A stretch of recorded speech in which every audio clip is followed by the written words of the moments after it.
हाँ, तो मैं क्या कह रहा था कि आप कॉर्नर पे एक गोला जो आप देख रहे हैं, जैसे जहाँ पे मैं कर्सर मूव करा रहा हूँ, तो ये क्या है, कॉर्नर पे रखा हुआ एक छोटा सा गोला है। बहुत बड़ा करके यहाँ पे दिखाया, क्योंकि छोटा दिखाएंगे तो फिर आपको दिखेगा नहीं है। तो आप नोटिस करो, इसमें इस गोले का कुछ पार्ट जो है वो इस क्यूब के बाहर है, डेफिनेटली बाहर।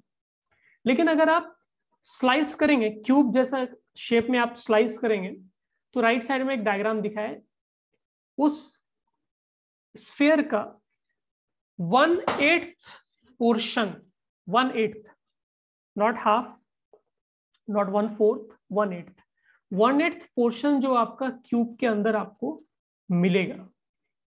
ठीक है, क्या ये पिक्चर सभी को क्लियर है? ये सॉलिड स्टेट केमिस्ट्री का पिक्चर है, nothing to do with physics, but मैं आपको दिखा रहा हूँ सो दैट हमें विजुअली क्लियर हो कि मैं क्या कहना चाह रहा हूँ। सो when I say point charge, basically trying to say कि एक छोटा सा स्फेरिकल चार्ज, स्फेरिकल शेप। तो क्यूब के अंदर कितना चार्ज का पोर्शन आएगा अंदर? 1/8 पोर्शन जो है क्यूब का वो अंदर आएगा। क्या ये सभी को क्लियर है? Should I proceed?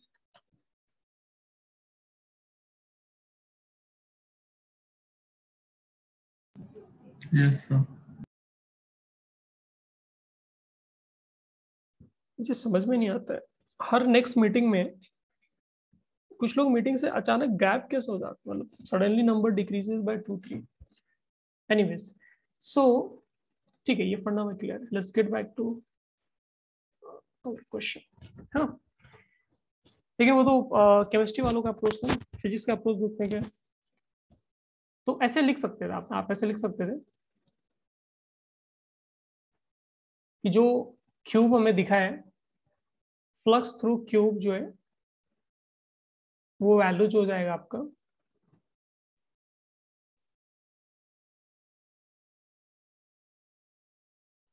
Q by 8 epsilon not होगा। पहले मैं ये एक्सप्लेन कर देता हूँ, ठीक है? तो ये आपने कैसे देखा? पिक्चर मैंने आपको दिखाया था ना, उस पिक्चर में क्लियर आपने देखा कि कॉर्नर पर जो आपका चार्ज है उसका 1/8 पार्ट जो है, यानी अगर इसको आप इस पर से इमेजिन करोगे तो 1/8 पार्ट जो है क्यूब के अंदर आपको दिखेगा।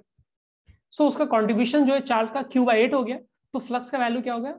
Charge which is Q/8 divide by epsilon not. तो Q/8 एप्सिलॉन नॉट आप लिख सकते हैं। दिस इज फर्स्ट पार्ट, है ना। सेकंड पार्ट में आप नोटिस करो,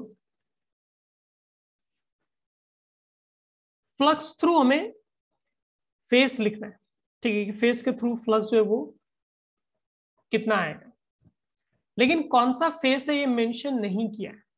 so let me just highlight it. आपके पास जो है ना, दो तरह के यहां पर शेप है, आई मीन दो तरह के फेस है। एक फेस हो गया ये आपका,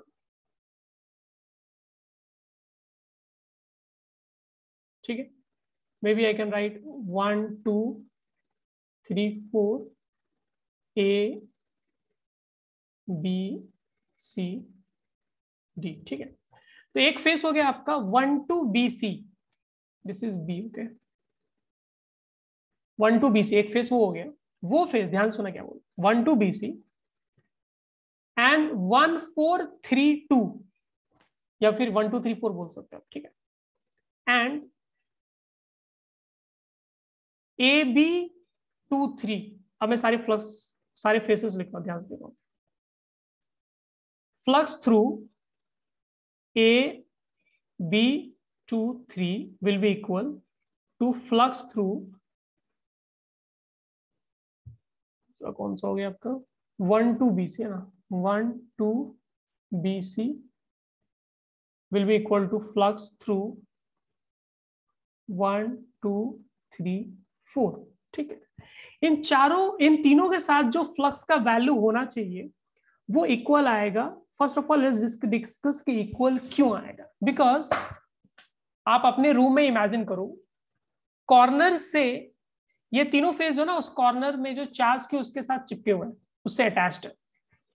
तो अगर आपने कॉर्नर पे एक लाइट बल्ब जलाया, ठीक है, तो उसके लिए, उस लाइट बल्ब के लिए, मैं ये नहीं बोल रहा हूँ कि साइड्स पे लाइट इक्वल आएगा, ये सब मैं स्टेटमेंट नहीं दे रहा। मैं स्टेटमेंट क्या दे रहा हूँ वो ध्यान से। कॉर्नर पे जो आप रूम में ही आप एक कॉर्नर इमेजिन करो, और कॉर्नर से जो चिपके हुए तीन फेस है ना, वो तीनों फेस जो है उस चार्ज के लिए एक जैसा है। आप ध्यान से अपने रूम में देखो और इमेजिन करो, कॉर्नर के साथ जो अटैच तीनों फेसेस है, अगर वो square I mean cube shape है आपके घर का, तो फिर तीनों ही फेस जो आएगा area wise, distribution wise, arrangement wise symmetric है उस चार्ज के लिए, यानी उस चार्ज के लिए वो तीनों फेस जो है काइंड ऑफ इक्वल है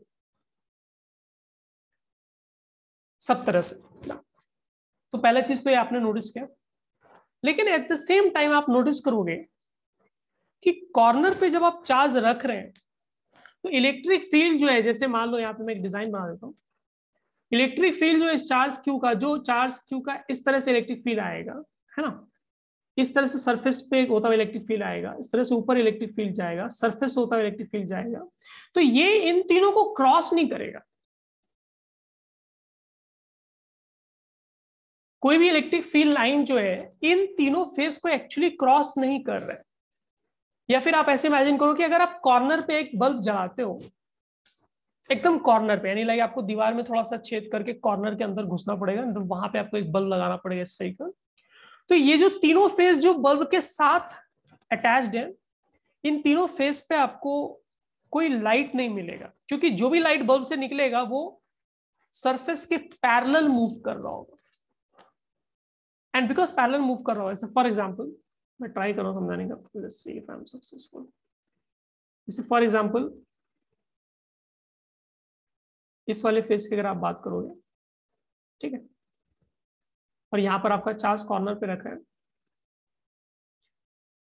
तो इलेक्ट्रिक फील्ड क्या होगा, ऐसे फेस के पैरेलल ऐसे ऊपर जा रहा होगा, इलेक्ट्रिक फील्ड फेस के पैरेलल लेफ्ट जा रहा होगा, इलेक्ट्रिक फील्ड फेस के पैरेलल ऐसे डायगोनल वाइज जा रहा होगा, इस तरह से जा रहा होगा, ठीक है। तो आपका एरिया वेक्टर कैसा है, स्क्रीन के बाहर, लेकिन आपका इलेक्ट्रिक फील्ड क्या है, सरफेस पे। तो एरिया वेक्टर और इलेक्ट्रिक फील्ड के बीच में एंगल क्या है, 90 डिग्री, ठीक है। या फिर जो एग्जांपल मैंने लिया बल्ब का, कि वहां से जो लाइट निकलेगा वो तीनों सरफेस के पैरेलल टच करते हुए जाएगा, मतलब बेसिकली सरफेस को हिट नहीं कर रहा है। देखो किसी भी वॉल पे लाइट, यानी वो वॉल जो आपका शाइन तब करता है जब लाइट उसके ऊपर हिट करता है, चाहे किसी भी एंगल पे हिट करे, हिट करना चाहिए, पैरेलल नहीं होना चाहिए। अगर मान लो एक टॉर्च जलाया आपने, या फिर एक लेजर लाइट आप जलाओ, और लेजर लाइट को आप सरफेस के पैरेलल जलाओ, तो सरफेस अंधेरा ही रह जाएगा, सरफेस पे रोशनी नहीं आएगा, सरफेस पे लाइट नहीं आएगा। अज्यूमिंग चीजें आइडियल हो, ऑब्वियसली थोड़ा बहुत आपको लाइट दिख सकता है, क्योंकि चीजें आइडियल नहीं होती है, काफी सारी उसमें कॉम्प्लेक्सिटी है, but yes in ideal case scenario this is what will happen. तो बिकॉज सारा लाइट रेज जो है वो सरफेस को टच करते हुए जा रहा है, सरफेस के पैरेलल जा रहा है, कोई भी सरफेस को क्रॉस करके नहीं जा रहा है, ये तीनों का फ्लक्स इक्वल आएगा, एंड नॉट जस्ट इक्वल आएगा, एक्चुअली इसका वैल्यू हो जाएगा 0। ठीक है, बात समझ में आ रही है सभी को? तो ये तो आपका पहला ऑब्जर्वेशन होगा, ठीक है। फिर आप उसी रूम में दूसरे वाले साइड्स को ऑब्जर्व करो। Let me draw this cube again, ध्यान से सुनो, चलो गड़बड़ मत करना है आप। दूसरे वाले आप साइड्स को इमेजिन करो जो चार्ज से अटैच नहीं है, चार्ज के जस्ट सामने में, मतलब चार्ज के सामने पड़ रहा है, डायरेक्ट सामने जरूरी नहीं बट सामने में। फॉर एग्जांपल चार्ज यहां पर था आपका, ये सरफेस, ये वाला जो सरफेस है आपका, मैंने नंबरिंग किया था 1 2 3 4 A B C D, ठीक है। तो ये चार्ज के सामने है, 3 4 DA वाला जो सरफेस है चार्ज के सामने। सिमिलरली 1 4 DC जो है ये भी चार्ज के सामने है, 1 4 DC। एंड ABCD सरफेस भी जो है वो भी क्या है, चार्ज के सामने, चार्ज से अटैच नहीं है। देखिए आपके पास टोटल 6 सरफेस ही, आप रूम के अंदर इमेजिन कर लो, कोई भी एक कॉर्नर पकड़ लो और इमेजिन कर लो, 3 सरफेस है, 3 फेसेस है जो आपके कॉर्नर से उस चार्ज से अटैच्ड है, यानी वो चार्ज उस कॉर्नर उस सरफेस को टच कर रहे हैं, एंड 3 सरफेस है जो सामने है उसके। तो ये जो 3 सरफेस है ये भी सिमेट्रिक वाइज जो है सेम तरह का अरेंजमेंट है, तीनों सिमेट्रिक है। आप रूम में इमेजिन करो किसी कॉर्नर को, और कॉर्नर के सामने जो 3 फेस आपके बच रहे हैं, अगर आप कॉर्नर पे बल्ब जलाओगे तो उन तीनों फेस पे जिस भी तरह का लाइट का अरेंजमेंट होगा, यूनिफॉर्म तरह का लाइट उनके ऊपर आएगा। सो फ्लक्स थ्रू 3 4 DA ये सरफेस, एंड फ्लक्स थ्रू, ये 1 था ना, यहाँ पे 1 था, ठीक है, so flux through 1,4DC and flux through ABCD, ये तीनों इक्वल होंगे एंड जीरो नहीं होगा, क्योंकि ये इलेक्ट्रिक फील्ड लाइन क्या है, इसको जिसमें एक इलेक्ट्रिक फील्ड लाइन अगर बनाता हूं जो चार्ज का क्यूब के अंदर आ रहा है, ये क्या हो रहा है, जैसे ये ऊपर वाले सरफेस को क्या हो रहा है, कट करके चीरते हुए जा रहा है, अंदर से जा रहा है, फाड़ते हुए अंदर से निकल रहा है, समझ रहे, ये क्रॉस कर रहा है, पैरेलल नहीं है, ये एबीसीडी सरफेस को चीरते हुए बाहर निकल रहा है। सो इस सिनेरियो में फ्लक्स का कुछ वैल्यू होगा एंड अब देखो आप समझो, क्यूब के थ्रू फ्लक्स टोटल कितना है आपका, Q/8 एप्सिलॉन नॉट, ठीक है, एंड ये तीनों फ्लक्स का वैल्यू क्या है आपका, इक्वल है, so maybe I will write 5, है ना, ठीक है, या 5 प्राइम लिख देता हूं।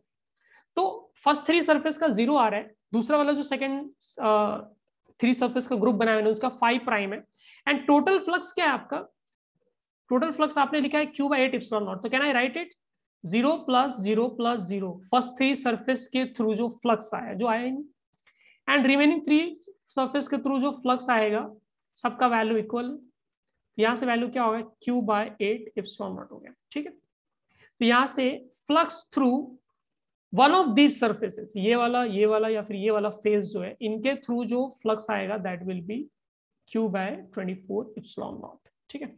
इसको नोट करो बच्चों फटाफट, फिर मैं आपको दूसरा मेथड बताता हूँ इसको समझने के लिए।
ठीक है बच्चों, नोट कर लिया चैट पे सब लोगों ने?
हो गया बच्चों, सो आई गेस सबने नोट कर लिया है ना।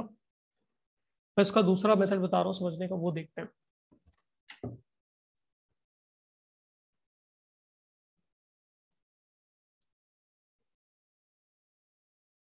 सेम प्रॉब्लम है, इसे एक बार ड्रॉ कर लेते। सो आपने एक क्यूब बनाना था, आपने एक क्यूब बना लिया,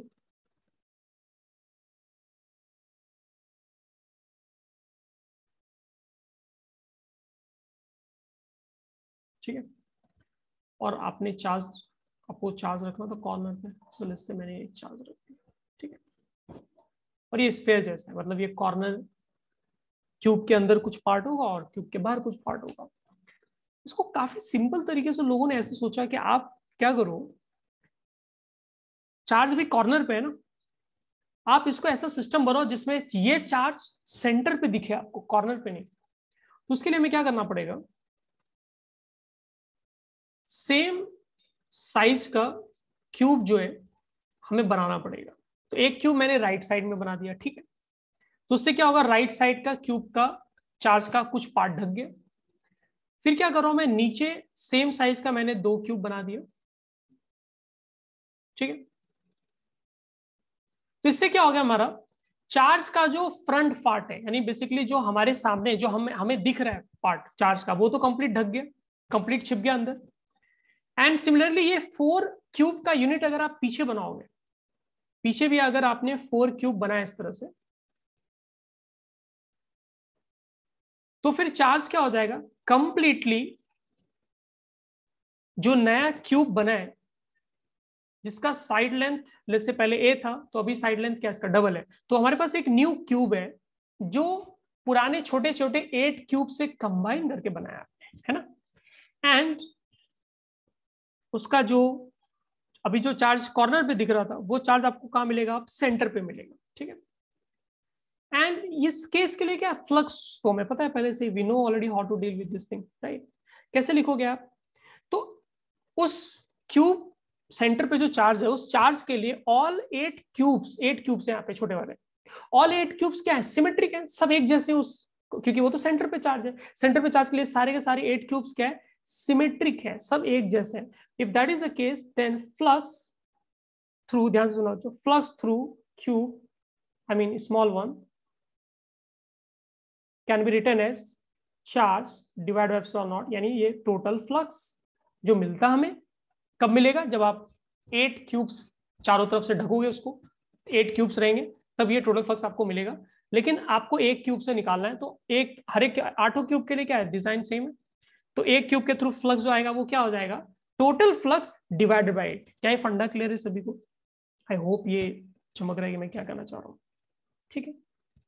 अब उसके बाद ध्यान से देखो,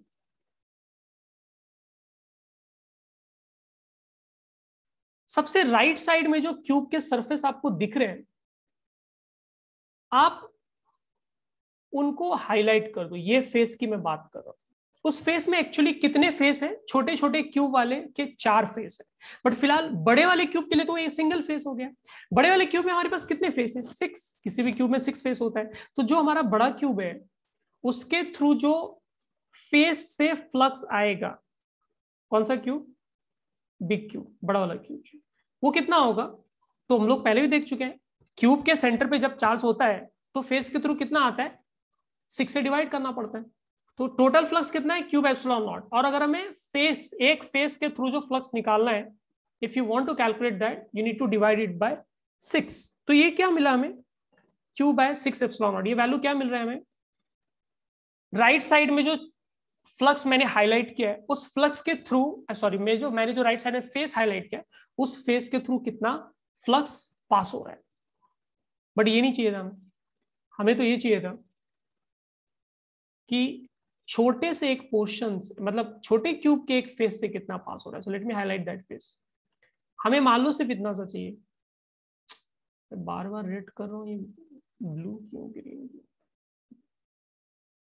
हाँ हमें बस ये वाला चाहिए। जैसे मान लो कोई भी एक फेस ले सकते हैं, राइट। सो एक फेस ये वाला ले लिया, उसी ग्रीन वाले में से ये फेस में उठा रहा हूँ, ठीक है। तो आप नोटिस करना, अगर इस फेस का मैं 4 टुकड़ा कर रहा हूं, यानी 4 फेस मिला के ना एक बड़ा फेस बनाए, तो उस सेंटर पे जो चार्ज है उसके लिए ये चारों टुकड़े जो है सेम तरह से ओरिएंटेशन में।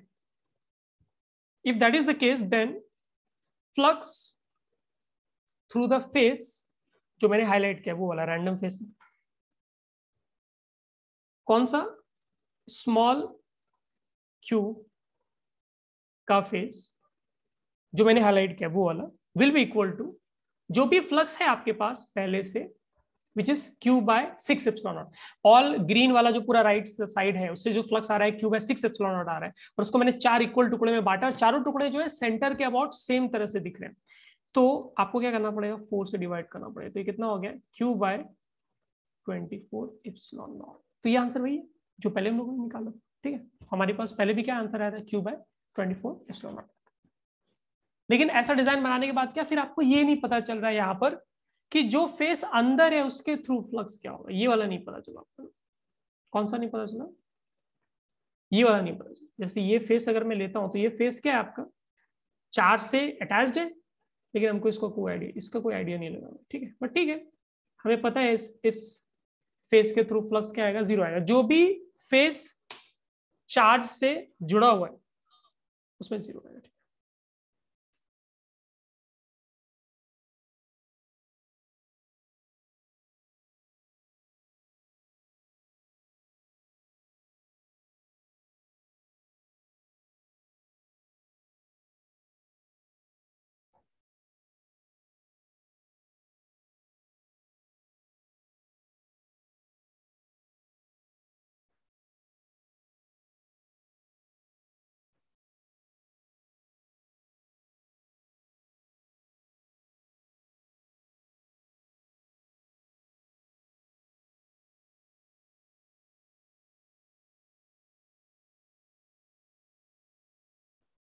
आई होप सभी को लॉजिक क्लियर हो गया ना, इसको नोट कर लो, किसी को डाउट है तो लेट मी नो। हाँ रिपीट, मैंने बहुत सिंपल बोला, मैंने ये बोला कि बड़े क्यूब के बारे में सोचो, छोटे क्यूब के बारे में मत सोचो। तो बड़े क्यूब का जो राइट साइड का जो ग्रीन फेस है, जो मैंने हाईलाइट किया है, उसके थ्रू फ्लक्स का जो वैल्यू आएगा वो आपका Q/6ε0 आएगा, क्योंकि हम लोग पहले भी देख चुके हैं। फिर मैंने बोला कि वो जो ग्रीन वाला साइड का फेस है वो एक्चुअली क्या हुआ है, छोटे छोटे क्यूब के 4 फेस कंबाइन करके बनाया आपने, राइट। तो एक सिंगल छोटे फेस की वजह से जो फ्लक्स का कॉन्ट्रीब्यूशन होगा उसके लिए आपको 4 से डिवाइड करना होगा, विच मीन्स Q/24ε0 हो गया। इसके अलावा मैंने ये भी बोला कि एक अंदर में जैसे मैंने फेस लिया है ना, एक अंदर में मैंने एक फेस हाईलाइट किया, ये फेस क्या है, बड़े क्यूब के अंदर है एक्चुअली, है ना, आप नोटिस कर रहे होगे।